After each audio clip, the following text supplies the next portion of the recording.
بسم اللہ الرحمن الرحیم۔ گزشتہ کل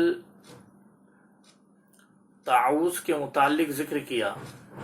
اعوذ باللہ من الشیطان الرجیم قرآن کریم پڑھنے سے پہلے کیوں پڑھا جائے، اس کے متعلق ذکر کیا اور اس پر قرآن کریم کے احکامات کو ذکر کیا کہ قرآن اس کے متعلق کیا حکم دے رہا ہے۔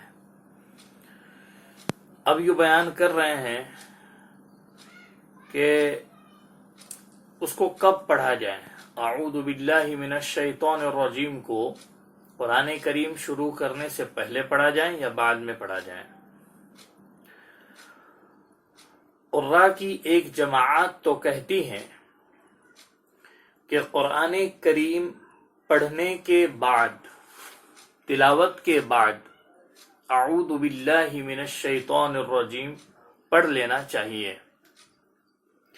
اس کے دو فائدے ہیں۔ ایک یہ کہ قرآن کریم کے طرز بیان پر عمل، کہ جیسے اللہ نے فرمایا فَإِذَا قَرَأْتَ الْقُرْآنَ فَاسْتَعِذْ بِاللَّهِ،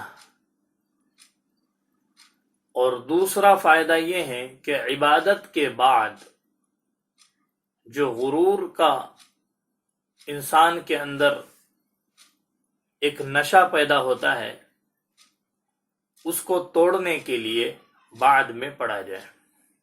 یہ قول نقل کیا ہے۔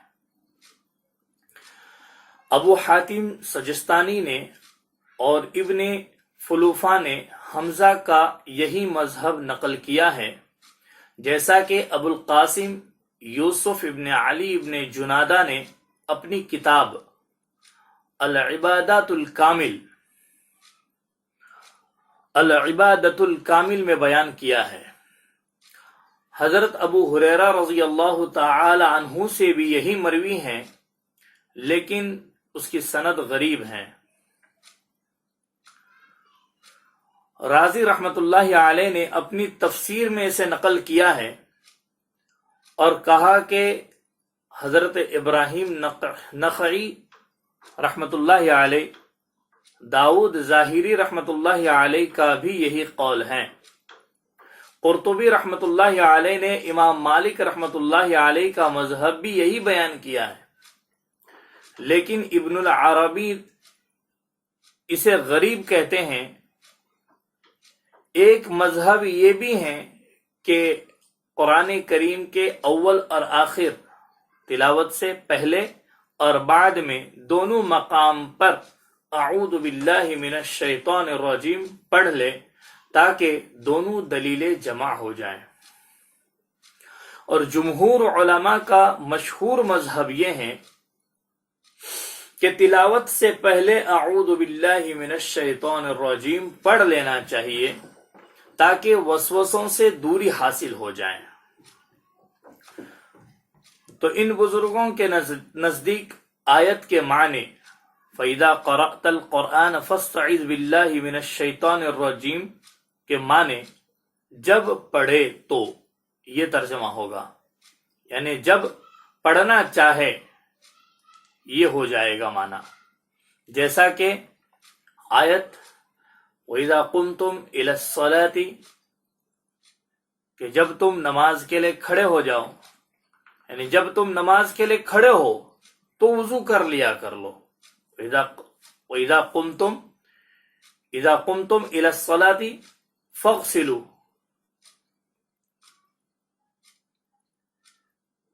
تو وہاں جیسے بتلایا ہے کہ جب تم نماز کے لیے کھڑے ہو جاؤ، تو ایسے ہی جب نماز کے لیے کھڑے ہونے کا ارادہ کر لو تو وضو کر لو۔ ایسے ہی یہاں پر اس آیت کے معنی بن جائے گی کہ جب تم قرآن پڑھنا چاہو، قرآن پڑھنے کا ارادہ ہو، تو اس وقت اعوذ باللہ من الشیطان الرجیم پڑھ لینا چاہیے۔ یہ جمہور علماء کا مشہور مذہب کو ذکر کر کے اس آیت کے معنی کو بتلایا ہے۔ احادیث کی روح سے بھی یہی معنی ٹھیک معلوم ہوتے ہیں۔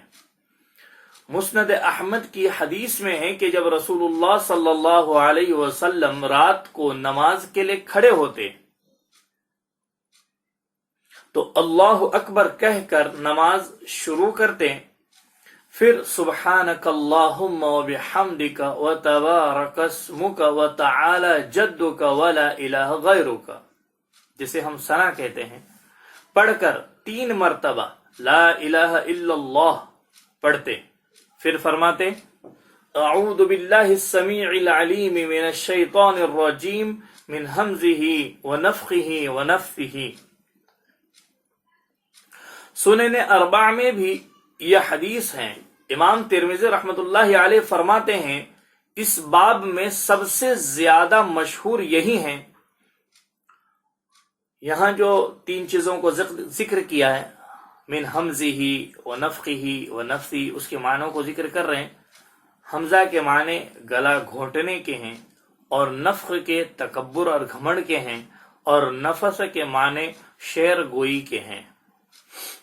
ابن ماجہ کی ایک روایت میں یہی معنی بیان کیے گئے ہیں، اور اس میں ہے کہ حضور اکرم صلی اللہ علیہ وسلم نماز میں داخل ہوتے ہی 3 مرتبہ اللہ اکبر کبیرہ، 3 مرتبہ الحمد للہ کثیرہ، اور 3 مرتبہ سبحان اللہ بکرۃ و اصیلا پڑھتے، پھر یہ پڑھتے اللہم انی اعوذ بک من الشیطان من حمزہ ونفخہ ونفثہ۔